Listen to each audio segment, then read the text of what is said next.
Every great empire believes it's going to last forever. Their monuments seem eternal, their power feels absolute. But history is a graveyard of those kinds of certainties. From Rome to the Mongols, the mightiest titans have all turned to dust. So, what is it? What makes the invincible just vanish? What's that hidden crack in the foundation that brings these colossal structures crashing down? Turns out, the answer is rarely what you'd think. Because here's the thing, history's greatest empires are almost never conquered from the outside. They collapse from the inside. They rot from within, making a series of fatal and frankly often repeated mistakes. So in this explainer, we're going to dissect the 4 fatal mistakes that have brought down history's most powerful empires, and we'll explore the lessons their ruins have to teach us. When we picture the fall of an empire, we usually imagine, barbarian hordes storming the gates. But that's typically just the final scene of a much longer internal tragedy. External enemies are more like predators. They don't attack a healthy giant. Nope. They wait for it to get sick and weak, and then they just come in to deliver the final blow. And that sickness, it often begins with the very first mistake. And it's a huge paradox. An empire's greatest achievement, its sheer, immense size, inevitably becomes the seed of its own destruction. This has a name. It's called imperial overreach. It's basically the point where the cost of just maintaining the empire becomes way greater than any benefits it provides.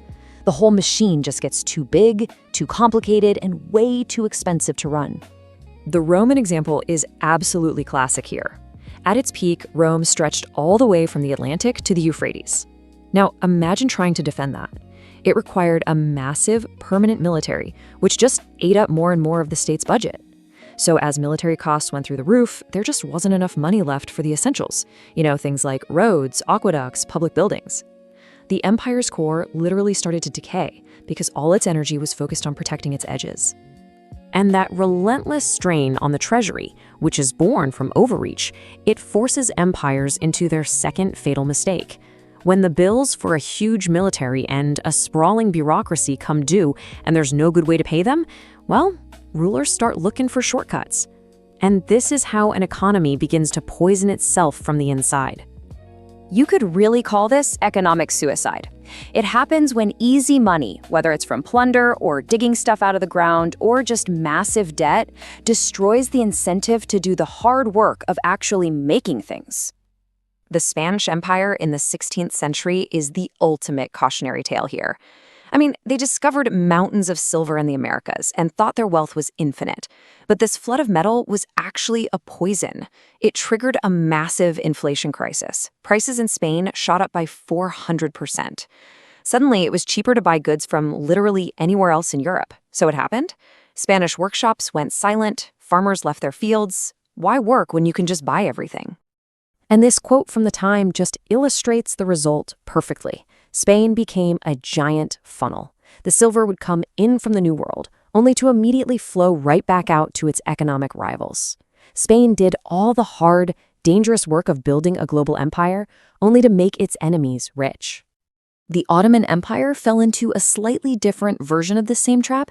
In the 19th century, they were desperate to modernize and keep up with their rivals, so they took on huge loans from European powers. The debt just spiraled out of control until their creditors basically took over their finances. The empire completely lost its economic sovereignty, becoming a servant to the very nations it was trying to compete with. Now, this kind of economic rot, it doesn't happen in a vacuum. It's always a symptom of a deeper sickness, a corruption of the political core itself. When unearned wealth flows in, or when debt spirals, it's usually the elites who benefit. They grow richer and more disconnected from the state they're supposed to be serving. And this leads us straight to the third mistake, the decay of the ruling class. Political decay is really the slow-motion collapse of governance. It's when the institutions that are supposed to hold the empire together become the very sources of its instability. And a recurring symptom of this decay is the succession crisis. You see it over and over. For the Mongols, the death of Genghis Khan led to so much infighting that his vast empire just fractured. The Ottomans also suffered from unclear succession, which led to brutal power struggles. And Rome? Oh man. Rome in the 3rd century saw a parade of emperors getting assassinated one after another, paralyzing the state with constant civil war. But the problem goes even deeper than who's next in line. There's often this fatal difference between the generation that builds the empire and the generations that just inherit it. The founders, they're forged in struggle. They're hungry, disciplined, connected to their people. But their descendants, they're often born into palaces, surrounded by luxury. They become complacent, corrupt, and totally disconnected from the realities of governing. This is the moment the rot truly sets in. So a political core that's corrupt, complacent, and disconnected from reality is incapable of doing its most vital job, adapting to a changing world. And this leads directly to the fourth and final mistake, where an empire becomes a victim of its own success, glorifying its past and blinding itself to the future. We call this adaptive failure. It's when the rigid traditions and, frankly, arrogance that come with power prevent an empire from seeing and responding to new threats and new opportunities. Think about the Chinese dynasties for a second. In the early 15th century, the Ming dynasty had the greatest navy in the world. And what did they do? They destroyed it, turned inward, and fell into centuries of technological stagnation. Then later, the Qing dynasty resisted industrialization, viewing European technology as inferior, right up until the moment they were defeated by it. They were giants, completely frozen in time. And this failure to adapt makes an empire incredibly vulnerable to external shocks. For Rome, after centuries of a warm, stable climate, things started to change. Pandemics like the Antonine Plague swept through, followed by climate instability and severe droughts. So when a second, even more devastating plague struck, the empire was already hollowed out by all its internal problems. These shocks didn't cause the fall, but they sure did expose the cracks and speed up the collapse. So, as we look back at the rubble of these fallen giants, what is the ultimate lesson here? What's the pattern that just echoes through history? It's a chain reaction of self-inflicted wounds.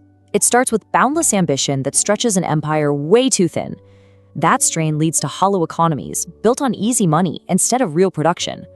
That false prosperity then fuels a corrupted political core, which then becomes too complacent and divided to adapt to a world that, well, never stops changing. The great historian Edward Gibbon really said it best. He argued that Rome wasn't defeated. It simply collapsed under its own weight. Its immense success created the very conditions for its failure. Prosperity itself contained the seeds of decay. These empires are long gone, but the patterns of their collapse, the fatal mistakes they made, they're not ancient history. They are warnings that echo into our own time. The only real question is, are we listening?